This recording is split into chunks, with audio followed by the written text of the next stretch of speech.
Ex Libris, un libro, un autor. Ex Libris, un libro, un autor, es un espacio para conocer a los autores de las diferentes áreas del conocimiento de nuestra alma mater. Acompáñanos a una charla con ellos en la que conectarás con letras de su autoría. ¡Comenzamos! ¿Qué tal? Bienvenidos a un nuevo episodio de Ex Libris, un libro, un autor. Mi nombre es Idali Velázquez y en esta ocasión tenemos como invitado al doctor Juan Pablo Méndez Moreno. Bienvenido, doctor. Gracias. Rápidamente les platicaré un poco acerca de la trayectoria del doctor, quien es autor del libro La fotografía, el cuerpo y la sociedad, análisis y crítica de la fotografía. Y hoy nos acompaña para hablar de esta obra. El doctor Juan Pablo Méndez Moreno es doctor en Educación, Artes y Humanidades de la Facultad de Filosofía y Letras por la Universidad Autónoma de Chihuahua y licenciado en Diseño Gráfico por la Universidad ISEL. Imparte algunas materias en la Universidad La Salle, así como Mercadotecnia Digital y Diseño Gráfico en la Universidad Tecnológica de Chihuahua. Es también colaborador del cuerpo académico con las líneas de investigación, Mercadotecnia, Investigación de Mercados y Publicidad en la UTECH.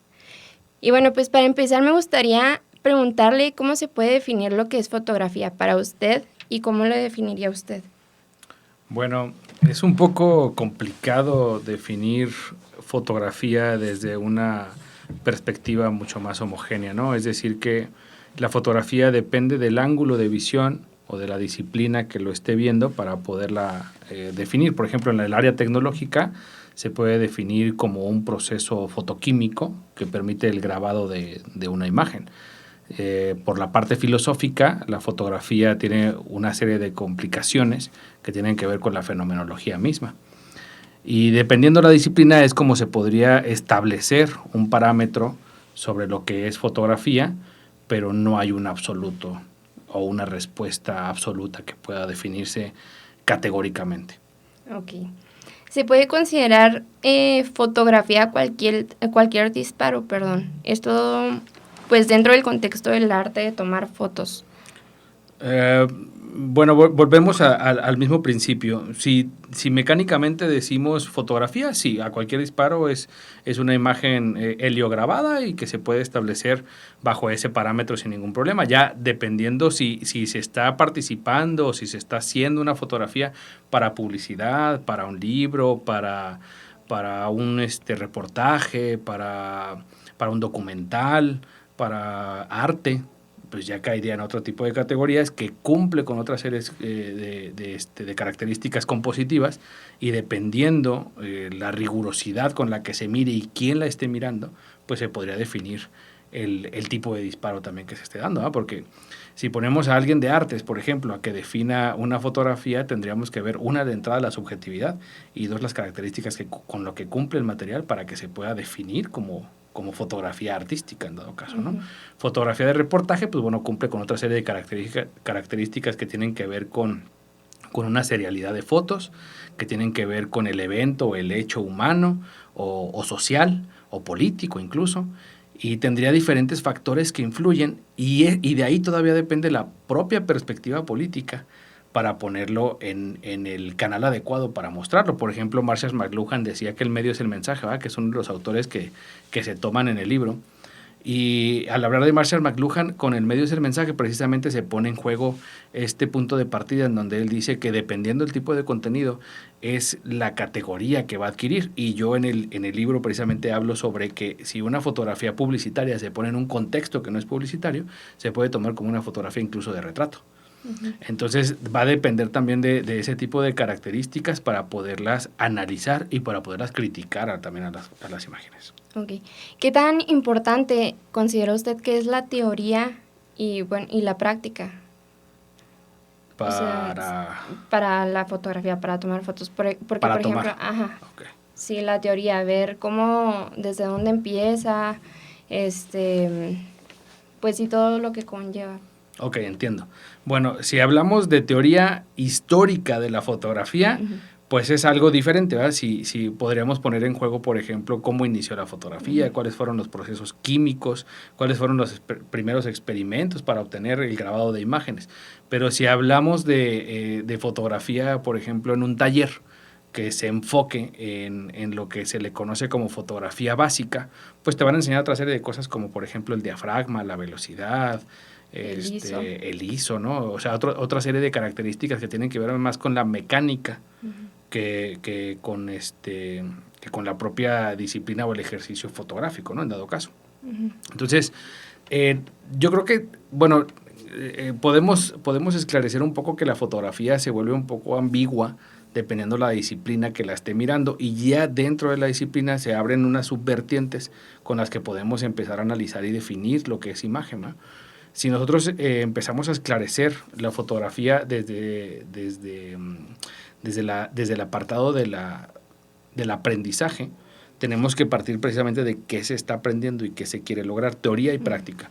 La teoría simplemente se va a subdividir en disciplinas, en la práctica de la historia, si quiere uno aprender historia de la fotografía, si quiere uno aprender fotografía artística, si quieres aprender bajo corrientes de la fotografía, o podrías aprender simplemente las técnicas, o sea, lo que es la mecánica de la foto, y luego después de ahí irte a técnicas de HDR o de técnicas de llave alta, de clave baja, etcétera, para que puedas participar en otra serie de técnicas fotográficas y obtengas otro tipo de resultados, ¿no?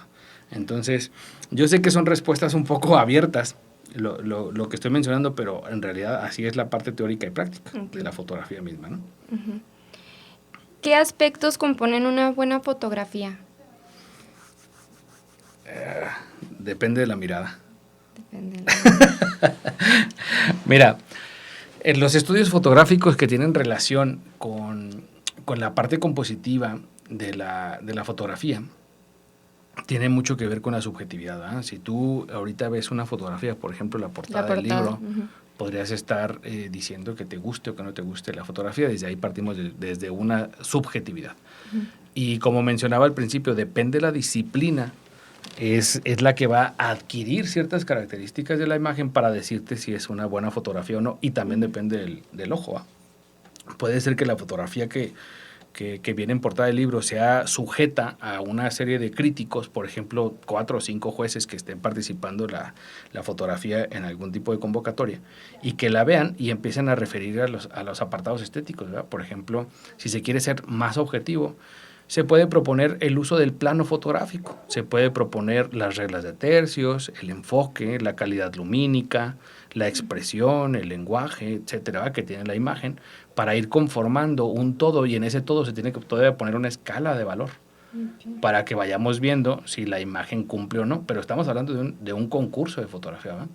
Ya si lo hacemos en una práctica personal, pues cada quien puede valorar la fotografía como mejor le parezca, vaya, y regularmente se trabaja de manera visceral en la imagen, ¿no? O sea, es decir, lo vemos y hacemos un ejercicio psicoemocional para hacer una valoración de la imagen. Por ejemplo, una imagen de tu familia va a ser muy diferente que yo la vea, que tú la veas, va a representar una serie de emociones completamente distintas. Claro. Entonces ahí volvemos a la parte subjetiva. Incluso la imagen puede estar mal tomada, puede estar mal encuadrada, puede tener un poco de desenfoque, y aún así el aprecio o la valoración que tengas sobre esa imagen pues va a ser muy diferente dependiendo de la persona, y eso ya lo había mencionado también el teórico Roland Barthes en su tesis, que dependiendo de la mirada pues va a ser la forma en la que estemos participando emocionalmente con la imagen también.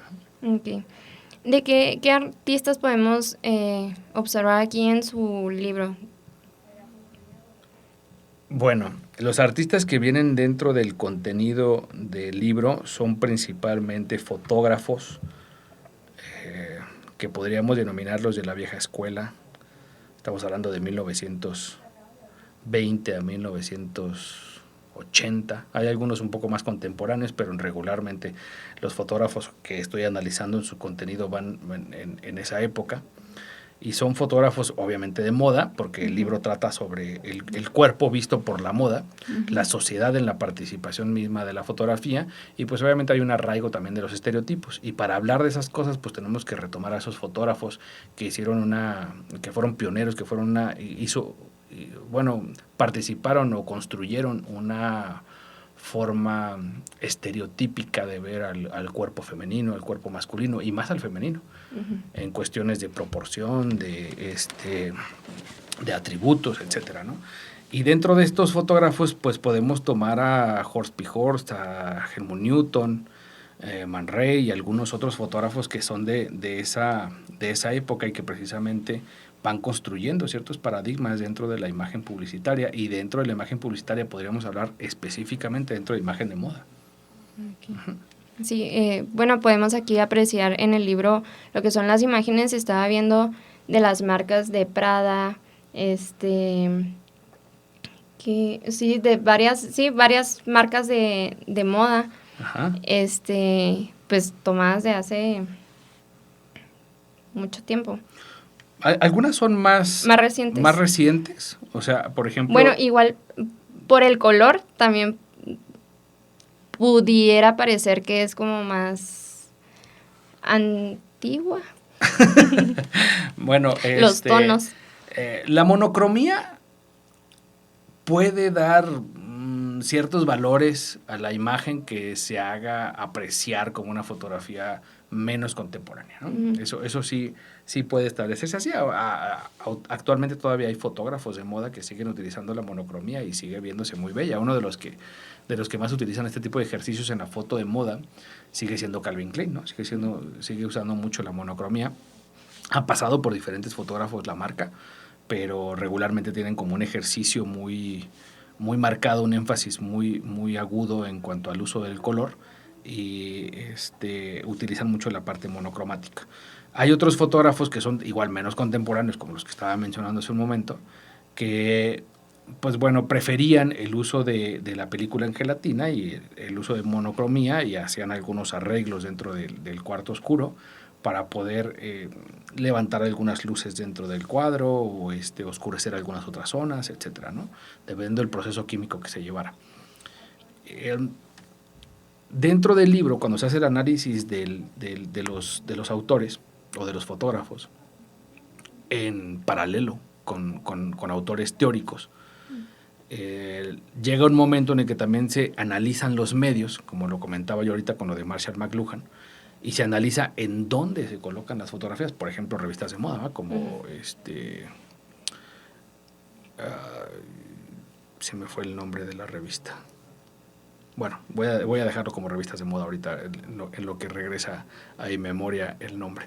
Pero en estas revistas de moda se van colocando diferentes marcas. Todas las marcas de moda están interesadas en proponer un prototipo corpóreo, ¿eh? en hacer una propuesta moral y estereotípica sobre lo que debería o vendría siendo la mujer, uh-huh, lo que debería de ser el hombre, ¿eh? para manejarlo dentro de la sociedad, y esa forma corpórea, esa forma gestual, esa forma de representar el cuerpo a través de la vestimenta, que en algún momento también Patricia Calefato lo llegó a mencionar, que bueno, su tesis trata precisamente de eso, sobre el cuerpo vestido, nos propone dentro de los espacios sociales para vernos de una determinada forma, ¿va? Que eso ya es un análisis mucho más contemporáneo. Entonces, el libro pasa por diferentes etapas. La primera es analizar a los autores que fueron pioneros dentro de la moda, y después llegamos a los medios que las producen, ¿no? que las reproducen también las imágenes, para llegar hasta la sociedad, y ya en la sociedad cómo se establece toda esta parte icónica de los cuerpos, de los géneros, de las clases sociales, del comportamiento también humano que tiene que ver ahí, y ya desde ahí parte un análisis teórico, práctico, y de hecho el libro no parte tanto sobre la condición compositiva o estética de las imágenes, sino más bien parte de lo que se muestra en el tipo de contenido, ¿eh? Que viene en la imagen misma. Okay. ¿En qué consiste el método de crítica pentápodo? ¿Es algo que usted, usted creó? Sí, bueno, al momento de estar haciendo... Anteriormente, esto fue anterior al mismo proceso de la elaboración de tesis doctoral. Anterior a esto, yo había hecho algunos escritos que hablaban sobre la composición fotográfica, principalmente.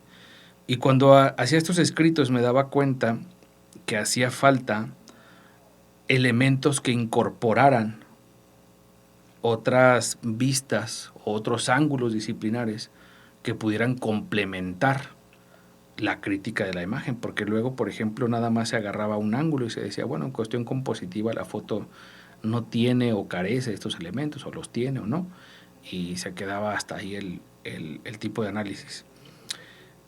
Y una de las cosas también por las cuales surge esto es de que yo me empecé a preguntar qué pasaba con las fotografías y por qué algunas imágenes eran seleccionadas para salir en ciertos medios y otras no. Entonces yo decía, bueno, ¿bajo qué criterios componen este tipo de situaciones para adquirir una imagen y reproducirla dentro de sus canales, ya sea revista, periódico, lo que fuera? ¿Y por qué otras no? ¿Cuáles son esos criterios con los cuales participa? Y pues bueno, hay muchos, ¿no? Dentro de los mismos puede ser la composición y aunado a eso puede ser el fotógrafo, puede ser el medio que está contratando al fotógrafo y ya desde ahí, ¿no? En la parte de la creación misma de la imagen. Pero ya como público receptor nos podemos dar cuenta de que esas imágenes simplemente llegan y nos impactan a nosotros a través de los diferentes medios. Uh-huh. Entonces, cuando yo me daba cuenta de esos aspectos, dije, bueno, es que debe de haber una forma más integral de poder ver la imagen, podríamos decirlo como poliangularmente, con diferentes ángulos, poderla ver y establecer qué pasa con esa imagen, haciendo una crítica constructiva y no destructiva, ¿no?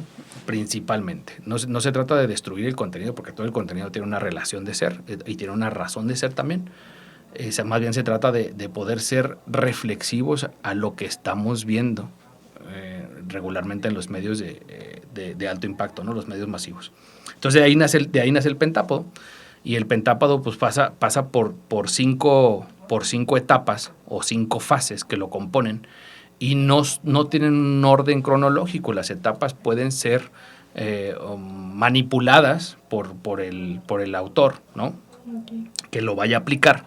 Pueden ser manipuladas y pueden ser vistas de diferente manera, o incluso, no es muy recomendable, pero podría poner un solo ángulo crítico, agotarlo y después pasar a otro ángulo crítico, ¿no?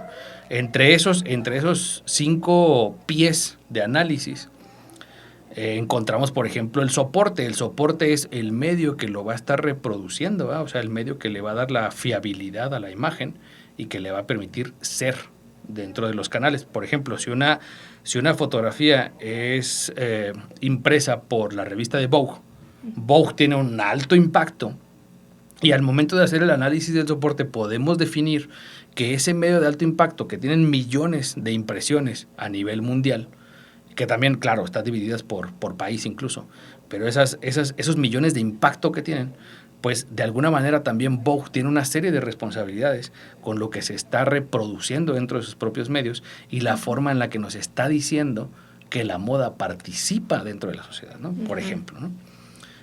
Otro es el mensaje. El mensaje, otro de los podos del pentápodo es precisamente el mensaje, y en el mensaje ya se analizan las partes compositivas y se analizan también las partes gestuales, con autores como Willem Flusser, por ejemplo, ¿no? O Paul Ekman, para ver el tipo de lenguaje que se está utilizando de manera corpórea, de manera en el rostro, y con eso ir dando derivaciones. Y todo este modelo se trata de la objetividad y no de la subjetividad, ¿verdad? Precisamente se parte de un modelo integral, se ponen los 5 podos, se comienza a hacer el análisis y se llega como a un embudo en donde ya se filtra toda la información y se llega a un resultado sobre la imagen. Ese resultado no es absoluto. Si se vuelve a aplicar el método, pues va a obtener otro resultado. Si el mismo otro autor aplica el método, van a tener otro resultado, ¿eh? Pero el método se trata de ser reflexivos en lo que vemos. De eso se trata. Okay. Bueno, ya para terminar, me gustaría preguntarle, ya yo creo es pues fuera de lo que es el libro, la fotografía en la actualidad en redes sociales, cómo nosotros podemos manejar las redes, y tenemos muchísimas herramientas para, entre comillas, pues sacar buenas fotos, y a lo mejor muchos dicen, se catalogan como fotógrafos o así. Okay. ¿Usted qué piensa respecto a esto? Bueno, yo creo que en algún momento en el libro también lo menciono, hablo sobre los hacedores de fotos, ¿no? O sea, yo lo divido en dos categorías. La categoría de fotógrafos yo lo estoy poniendo como aquellos que conocían de la mecánica, de la composición, de la historia, de historia de los fotógrafos, etcétera, ¿va? Entonces, esos personajes me parece que están mucho más allegados a clasificarlos como fotógrafos. Y nosotros ahorita en la actualidad, con un solo botón con el celular, pues simplemente hacemos una fotografía y todos los valores se automatizan, más la luz, el enfoque, etcétera, ¿no? Una serie de acciones mecánicas que antes se elaboraban, ahora ya no son necesarias y simplemente se automatizan apretando un botón y ya. Entonces, por eso yo lo denomino los hacedores de fotografía. Y dentro de estas dos categorías creo que cualquiera puede participar tampoco no son categorías definitivas y creo que cualquiera, obviamente todos participamos en la creación fotográfica prácticamente todos los días. Tenemos millones de fotografías en nuestros celulares y creo que no es saludable calificarlos como malos fotógrafos o buenos fotógrafos. Simplemente creo que la tecnología nos ha llevado al punto en el que ahora tenemos la posibilidad y la accesibilidad de traer una cámara fotográfica en el bolsillo con buenas resoluciones, la verdad, con buenas automatizaciones y que podemos aprovecharlas de diferentes maneras, ¿no? Yo creo que aquí lo alarmante es precisamente desde una perspectiva muy pequeña, ¿no? Porque hay muchísimas, pero de una perspectiva muy pequeña sería, entre los aspectos alarmantes, ver cómo ha suplantado la fotografía aparte de la memoria, por ejemplo, ¿no? Y otra, cómo construye nuestra propia identidad en los medios digitales a partir de esas imágenes manipuladas o editadas, ¿no? Nos tomamos fotografías, nos tomamos autorretratos o selfies también denominados, nos hacemos nuestras fotografías, las editamos y lo que queremos es precisamente llegar hasta un estereotipo, ¿no? Ser guapos o guapas, poder ser sexys, eróticos, etcétera, y proponernos a nosotros mismos. El ejercicio fotográfico en las redes sociales es una propuesta de nosotros mismos ante los demás. Y creo que también nos falta reflexión ahí porque simplemente estamos dándole lubricación al engrane de los estereotipos, ¿no? Todo el tiempo estamos intentando ser muy parecidos a lo que nos han enseñado que es lo correcto, ¿no? Sin aceptar la diversidad corpórea, sin aceptar la diversidad física, ¿no? Del rostro. Y creo que esos son los dos elementos que ahorita podría mencionar como alarmantes, no son los únicos, sería reducirlo demasiado, pero me parece que ahí tendríamos que hacer un poco de énfasis, aplicar el método del pentápodo tal vez, ¿no? En este sentido, y ser un poquito más restringidos, no en el quehacer de hacer fotografías, eso no tiene nada de malo, pero sí creo que representarnos a nosotros mismos simplemente reduciéndonos a imágenes editadas, creo que es un poco catastrófico ahorita para la sociedad en sí misma, ¿no? Y para cada individuo. Sí, pues algo más que guste agregar, doctor. Pues ya para finalizar, fue una charla amena, creo que el que más habló fui yo. No fue tanto el rebote de idea, ¿verdad? Pero bueno, quiero agradecer a la editorial Wash, en especial a Berenice León, por la oportunidad de compartir este tipo de contenidos, dar un poco de difusión a los contenidos editoriales que trabajamos tanto en el doctorado como en los posgrados en general. Y pues bueno, hay que leer un poco más. Leer no es un castigo, es un disfrute, ¿no? Solamente hay que darle tiempo y oportunidad a esto, y que los contenidos audiovisuales tal vez podemos bajar un poco más la intensidad y también dedicar cierto porcentaje de nuestro tiempo a la lectura. Claro, muchísimas gracias por acompañarnos, doctor, y gracias a ustedes por escucharnos. Nos escuchamos en el próximo episodio. Les recordamos que pueden encontrar este libro en la librería de la Watch, ubicada en el Centro Cultural Los Laureles, anteriormente CIDECH, frente a la estatua de Pancho Villa. Estás escuchando Ex Libris, un libro, un autor. Muchas gracias por acompañarnos. Esperamos les haya gustado. Les recordamos seguirnos en las redes sociales de la Dirección de Extensión y Difusión Cultural y estar pendientes. Los esperamos en el próximo episodio. Ex Libris es una producción de la Dirección de Extensión y Difusión Cultural de la Universidad Autónoma de Chihuahua.